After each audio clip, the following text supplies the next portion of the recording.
Welcome to 5 Dubs by MDDC Press.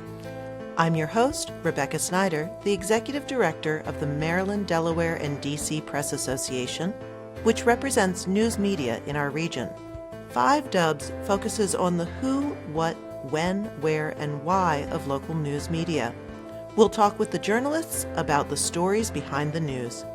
You can find more information about our guests in the show notes or on our website, www.5-dubs.com.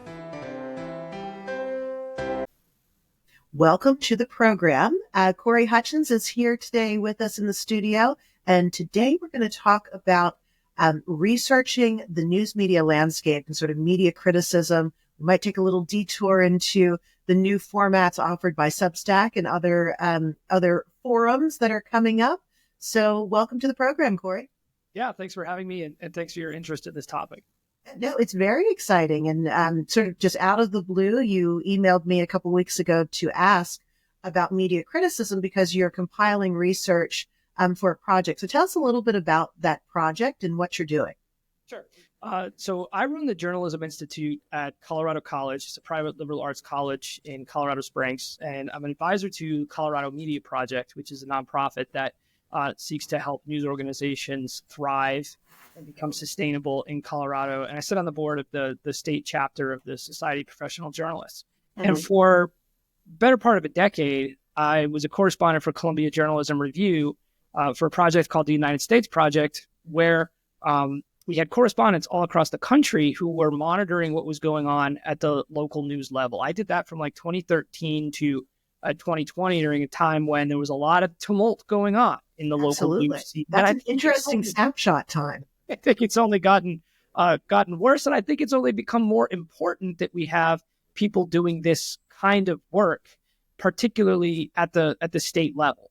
And so I started a newsletter that I call Inside the News in Colorado on Substack. Each Friday, I seek to kind of connect what's going on nationally to anything going on locally in Colorado's news scene, kind of pokes and prods and uplifts really good work that people are doing, and gets the tagline of it is the news behind the news in Colorado. There are plenty of sites you can go to that aggregate news coverage, but there's only one place you can go to every week to find what's going on behind the scenes. So I do, you called it media criticism. I certainly do that, but I definitely feel like I'm just a media reporter. And those positions seem to have gone away over the years. You know, there used to be thriving alternative weeklies in a lot of the cities in the country, where there were folks there who would write like a media criticism column, kind of holding local media institutions accountable. Well, the alternative weeklies have unfortunately just been decimated across the country over the past decade and a half, too. And there used to be some columnists, and some to a degree still exist, that focus on what's going on in local media, but they're just very few and far between. And so the Center for Community News at the University of Vermont asked if I would conduct a landscape study to see to what extent anyone is doing anything at the state level similar to what I'm doing at Inside the News in Colorado. And I haven't been working on it very long, but I have canvassed all 50 press associations, yours included, and talked to people at higher education institutions in nearly all the states. And a theme has emerged. One, no, we don't have something like that here. And then the second thing I hear is, we wish we did. Okay. And so let's take a step back and understand why that's important. So we talked a little bit about media criticism, and maybe with the demise of the alternative weeklies across the country, that sort of media criticism isn't happening as much. So I want to understand why that's important. And then on a secondary point, your newsletter, I think were quick to say that it's not necessarily media criticism. There might be some themes there, but it was more behind the scenes. So I want to understand what's important about both those perspectives. I totally do media criticism. Okay.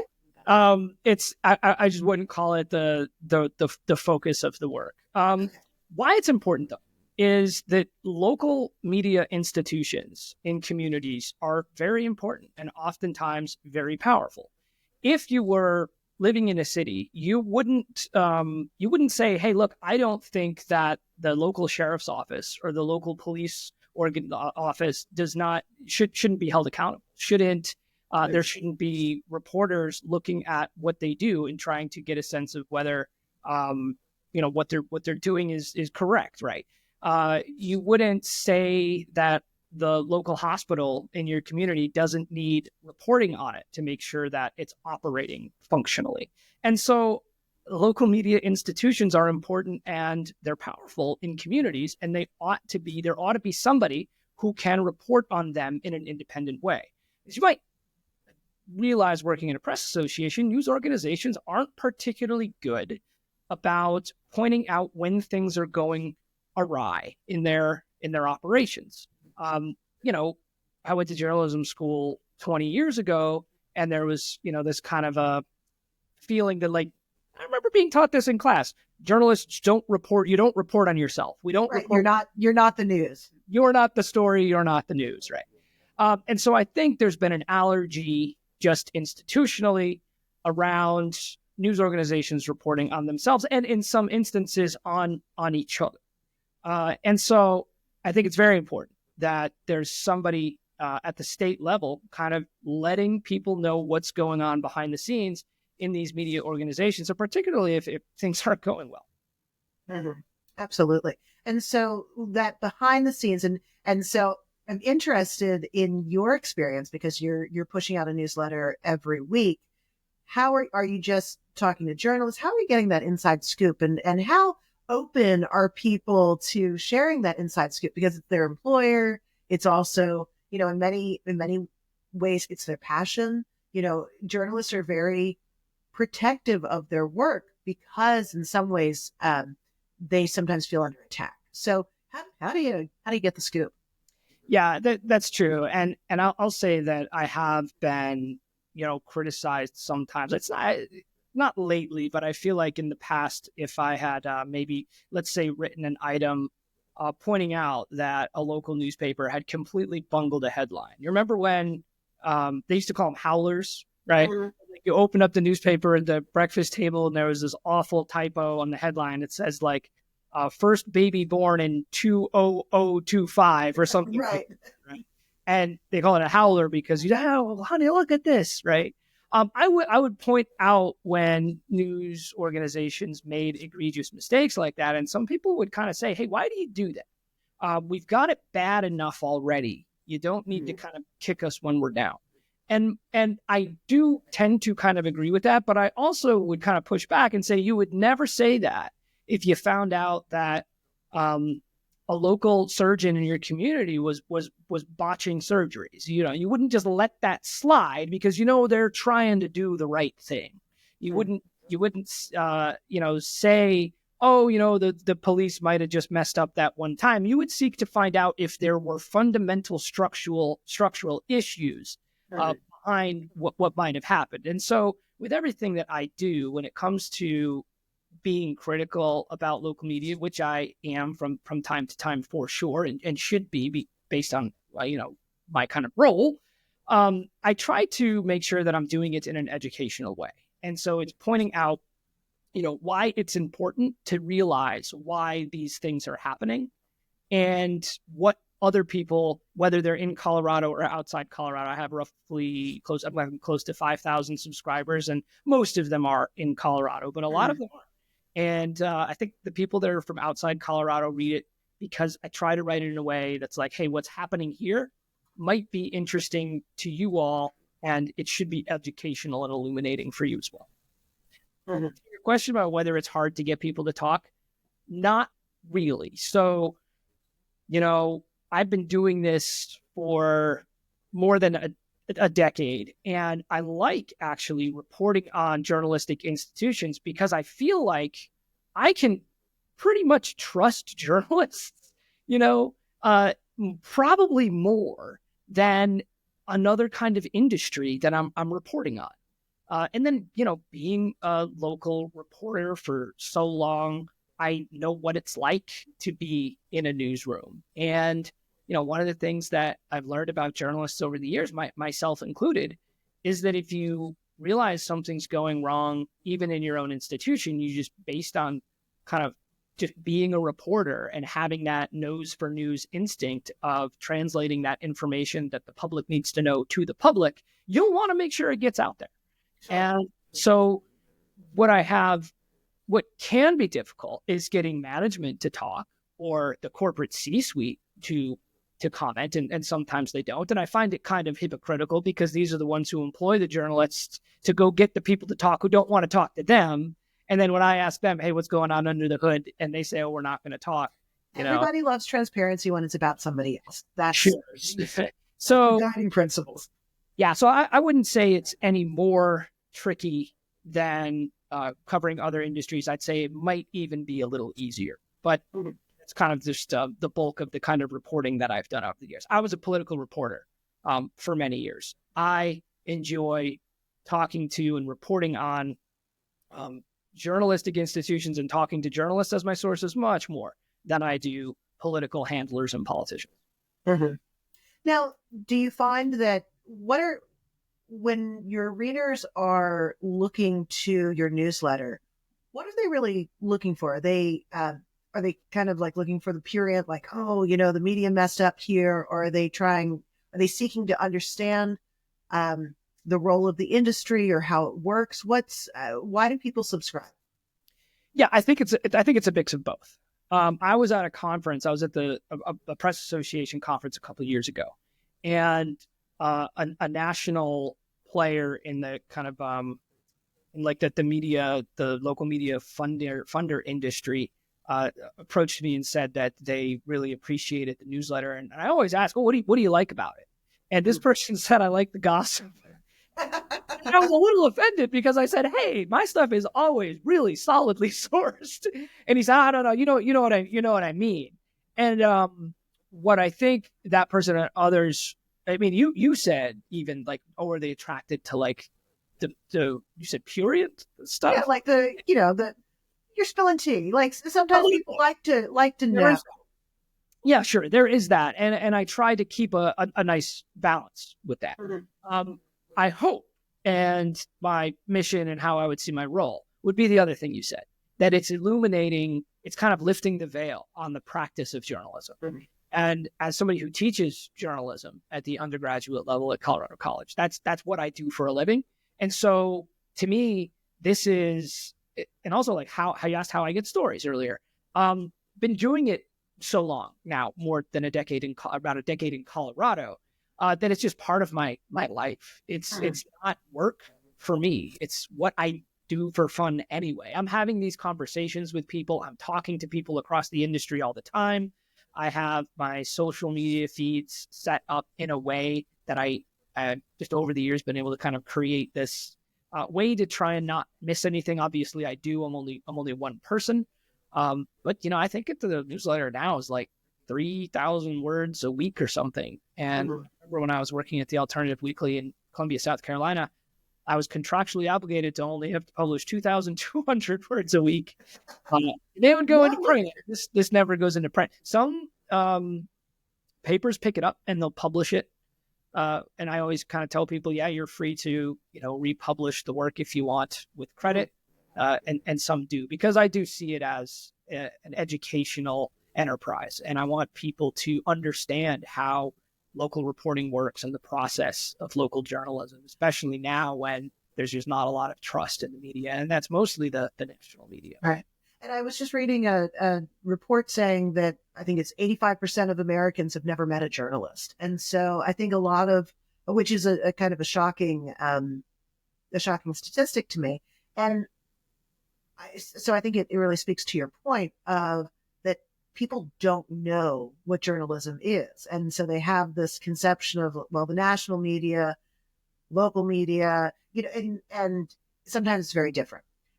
So you've been covering this beat, so to speak, for a long time. How have you seen things adjust and change?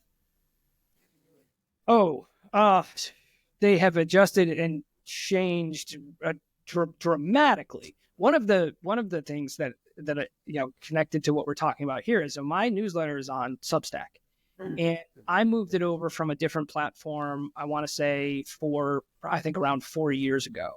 I find Substack to be incredibly user-friendly. My subscriber rate was just going was spiking very, very high when I switched over from Substack from the other one. They do a pretty good job of, I think, promoting other Substackers within the platform. And I teach a class called Inbox Journalism, Writing for Newsletters, because this is an opportunity that wasn't available to me when I was a college student in journalism school. I went to Morrisville State College. It's the State University of New York at Morrisville in central New York. And I went to the University of South Carolina. And, we were I graduated in 2006, and there was still kind of this, path that you start, you maybe write for the campus publication, and then you get an internship with the local paper if you want to go into print, and you are a night breaking news reporter, and then maybe you get to cover cops and courts, and if you're good at that, you get to cover City Hall, and if you're good at that, you get up to the State House, and then maybe become a columnist, you write your book and retire, right? And I tell these students in my class, and sometimes it frustrates me if they don't take me up on it, because I can just tell, if you come up with the right newsletter idea while you're in college, you can come up with that niche, you can create a job for yourself, writing beat that you have become the expert and the authority on, and get noticed very quickly. And you might get hired because of that, or you might find that you can actually make a more sustainable income by doing it yourself. There's a kind of a theory called 1,000 True Fans. Somebody wrote a book or a paper about this. And it essentially is that if you, in the creator economy right now, if you can persuade 1,000 people to pay you $10 a month for a subscription fee to your newsletter, then you can you probably make more than you would right out of college getting a local news job, or even in some circumstances, a national news job. Right. And 1,000 people doesn't sound like a lot in a country with a population this large. But I can tell you it's not easy. I have 5,000 subscribers, and I don't even know if you would consider that a lot or a little. Mm-hmm. And I don't have a paid model. It's free to read, and I have underwriting. So I sell advertising on that. And will I one day switch it over? I might. If I had 10,000 subscribers, I might decide that, hey, if I can just keep 1,000 or 2,000 of you willing to pay, then that could do it. And so, I would say that is one of the biggest changes, is just this path can be a lot quicker now to become your own publisher. But it also means that you're the whole business. You're the one, you're the editor, you're the publisher. That means you should be carrying liability insurance. You have to be the one selling, underwriting, or ads. That creates its own conflicts. It's not the same as if you're working at a news organization that has that firewall there and has other people doing that for you. And so maybe the ethics change a little bit, or you have to navigate them in a different way. Technology is to answer your question, it's just really been technology, and then the crisis facing local news. Sure. And actually, I was having drinks with a freelancer independent journalist just yesterday, and we were talking about, sort of that there's such opportunity in some ways in that model. And so you have all the freedom to be I'm going to follow this beat. I'm going to I'm going to decide what I do. But then you also have none of the infrastructure and support. So you're doing the marketing, the editing, you're the business manager, the sales rep, and everything. And I think it also, just when you look at media in general, I think it's fascinating to see how that landscape is changing, and that journalists kind of are becoming their own brands in some ways. But I also wonder, from an investigative standpoint, there's only so much that Corey Hutchins as an individual can do. And so, some of the data projects that are out there, some of the really deep, larger investigations, I think as media contracts, or we're finding all these outlets, if everybody's going it alone, it makes it a little bit more complicated. Are you seeing, in the landscape, as you're covering Colorado media as a beat, what are you seeing that contraction, and what does that mean for how news is covered and what's covered. Oh, totally. I mean, Colorado is a really good example. There is no better state in the nation, I think, to cover media than in Colorado based on what's happening and what has happened. So Colorado was the site of maybe perhaps the last great local newspaper war, the Rocky Mountain News versus the Denver Post. And that ended in 2009 when the Rocky Mountain News went out of business. Well, at that time, there were about 300 reporters working for the Denver Post and about 300 reporters working for the Rocky Mountain News. So you're talking 600 reporters just at two newspapers alone, fiercely competing for scoops so fiercely, in fact, that there was a story that they were once located in the same building because they had a joint operating agreement. And if news broke and one of the reporters from one of the papers got on the elevator first, they'd hit all the buttons to jam it up just long. These like hijinks and antics. You'd hear about this kind of thing. Well, the Rocky went under in 2009, leaving the Denver Post as the last standing newspaper in that city. And then it got bought by one of these hedge funds that have kind of looked across the country and found out somehow that they can, not economists, I don't know how this works, but somehow you can make money off of dead and dying things. And so they saw that newspapers were in distress and bought those newspapers and chopped them up and laid people off. And so this hedge fund bought the Denver Post, and in 2018 laid off like a third of its staff or something like that. So think about it. You had about 600 reporters between the two papers in the early 2000s, late 90s, early 2000s. Then by 2018, you've got about 60 some left at the Denver Post alone. That's not to say that there are other great news organizations that have popped up, digital podcasts, newsletters, things like that in Denver. But sure, to your point, yeah, there's just fewer reporters and fewer journalists in Colorado crawling all over cities. And, back then they used to have county bureaus and things like that where they were reporting rural issues. Those have shut down. What we've also seen here in Colorado, that's reflected nationally, is the rise of what we call news deserts. It's a county that doesn't have a newspaper serving it anymore, and they're going out of business largely because of changing reader habits, and they blame large tech companies siphoning away advertising dollars. And I talked to some newspaper publishers who say their advertisers say, "Oh, I love you, but I can't tell who's looking at my ad. But if I put it on Facebook, I can target that, and I can really see where my money is going." And so we've seen newspapers disappear across Colorado. I run a project in collaboration with University of Denver and Colorado Media Project and Colorado News Collaborative called the Colorado News Mapping Project, where seeking to identify where people are getting their local news and information in all of our 64 counties. And what we found is that they're getting it in different ways. We found these massive Facebook groups that have more members in them than the populations of the cities and towns they purport to serve. And in a county where a newspaper has gone away, I think we have one news desert in Colorado that I'm aware of.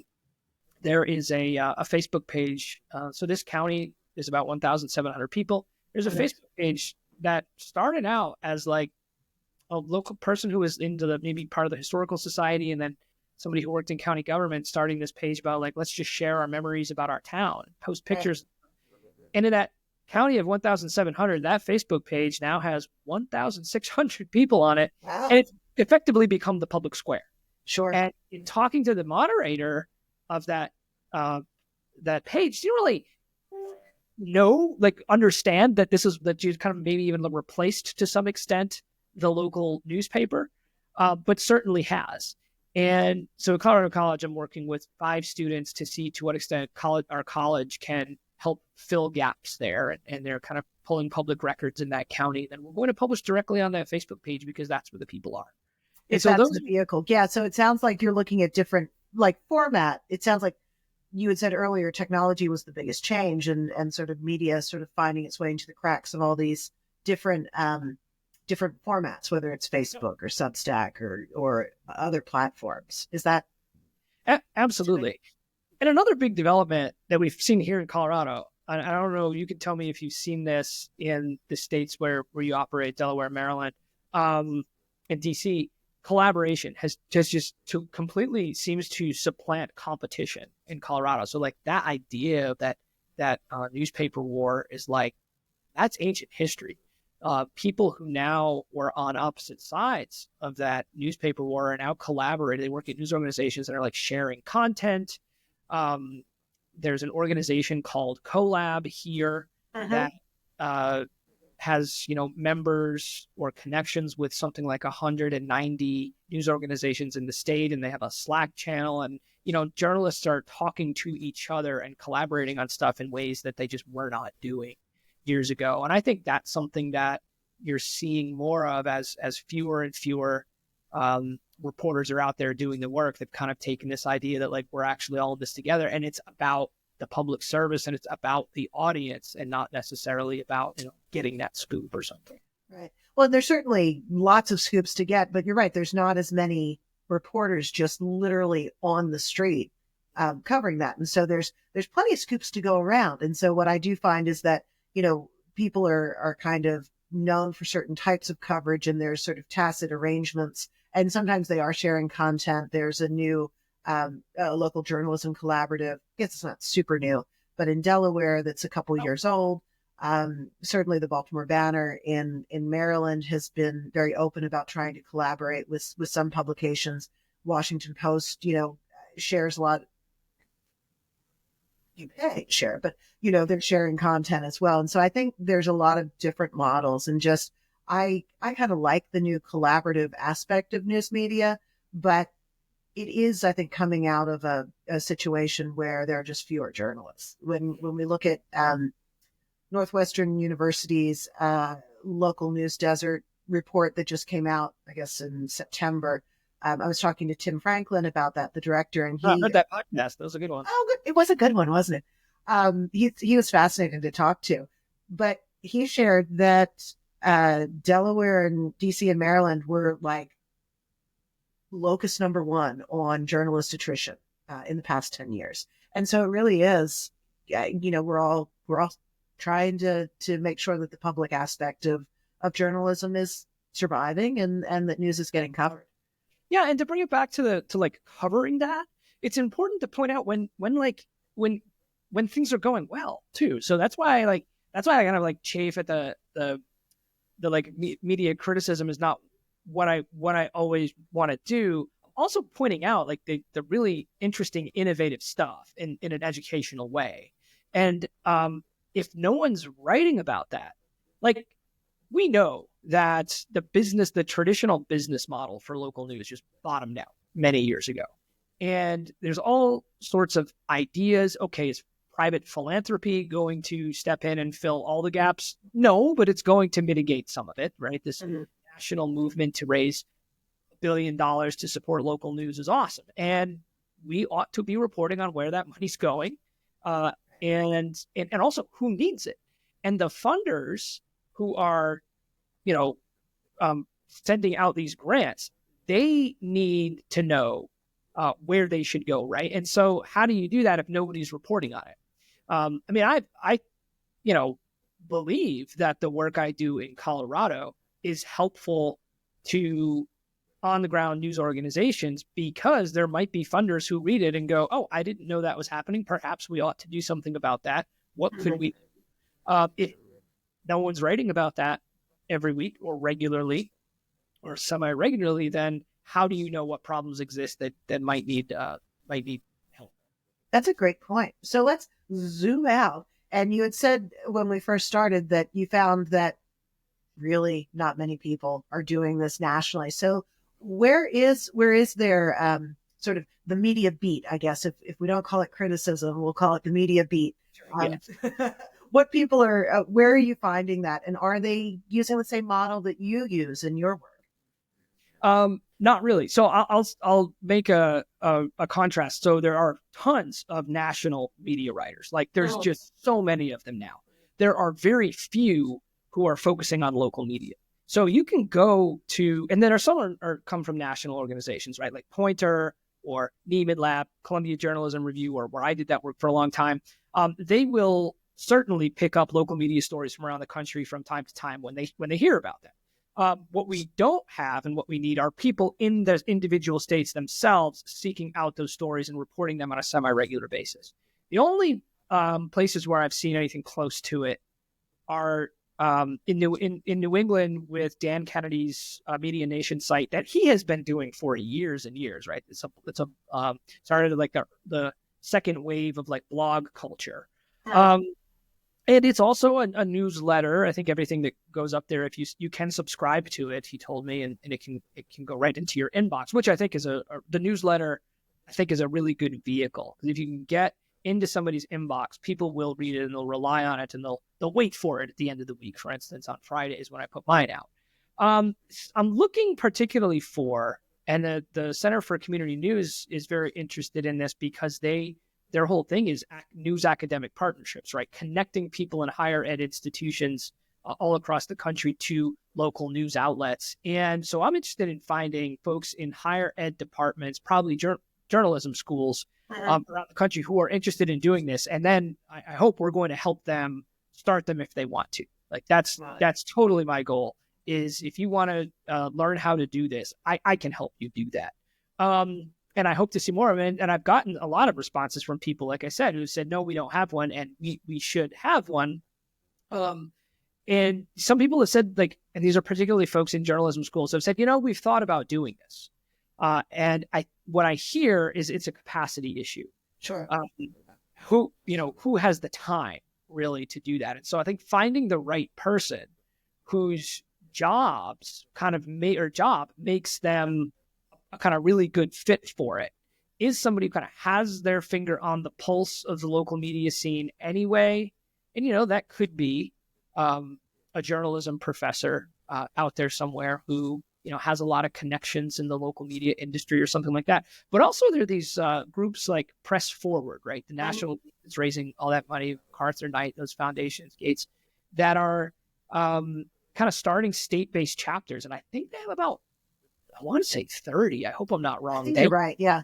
That would be good places to start too, because, that group has said publicly in a story I wrote for The Conversation recently about news mapping projects, is that like they need to know what the local media landscape looks like in a place. And they actually want their state chapters to do these local media landscape assessments. And doing it once is probably not enough. You do it once, great. You get a good snapshot. But I think having somebody regularly there kind of keeping tabs on it on a weekly or biweekly or monthly basis will really give a better picture of what's going on and help everybody in a state's local news and media information ecosystem at least kind of have some connective tissue.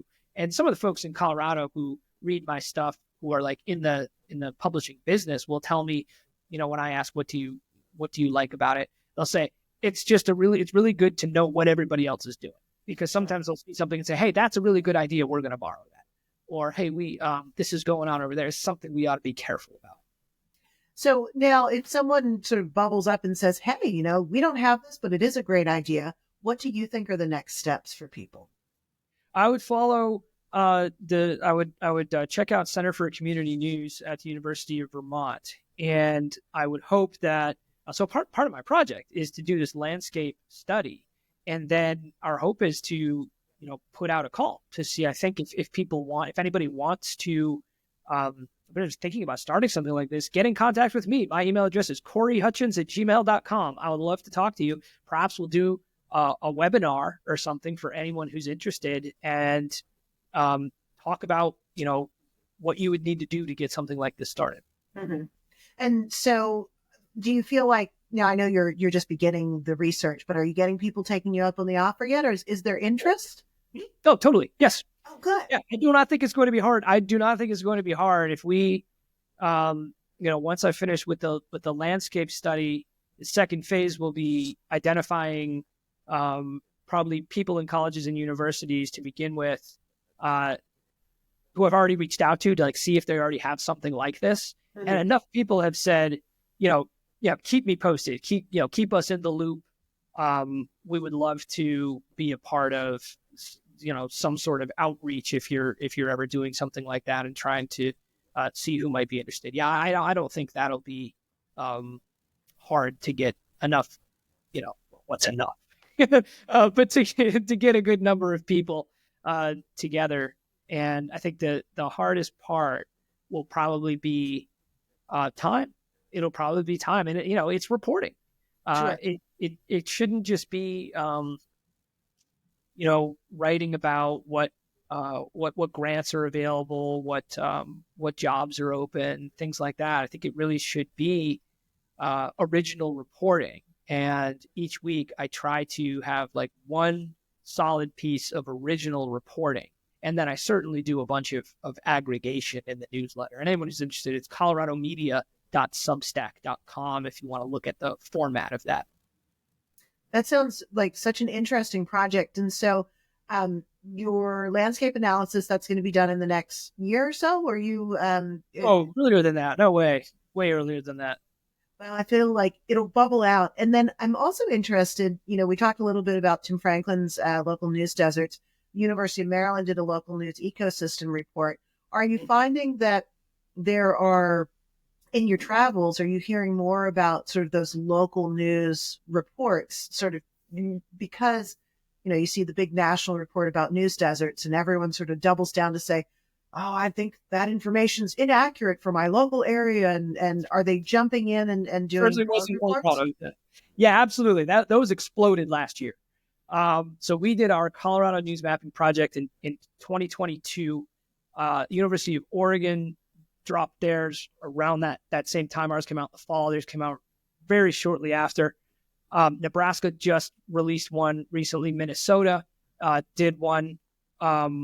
I almost feel bad starting to list some because I should list them all. There's a ton.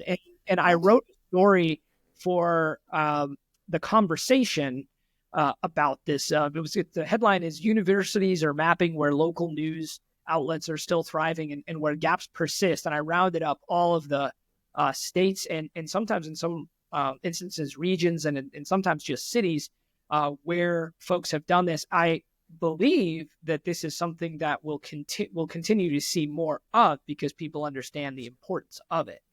And so Maryland did one, right? The school there. They did one recently. Where else around you? I'm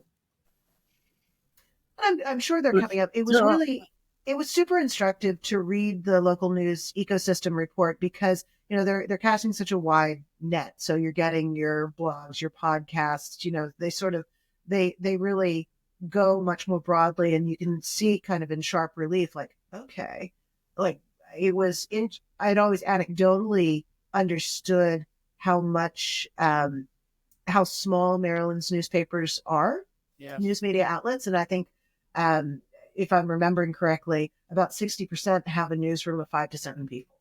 That is not a large newsroom. Now, granted, those can roll up into chains and things like that. But when you think of that scale, that's really eye-opening in a way that if you're not,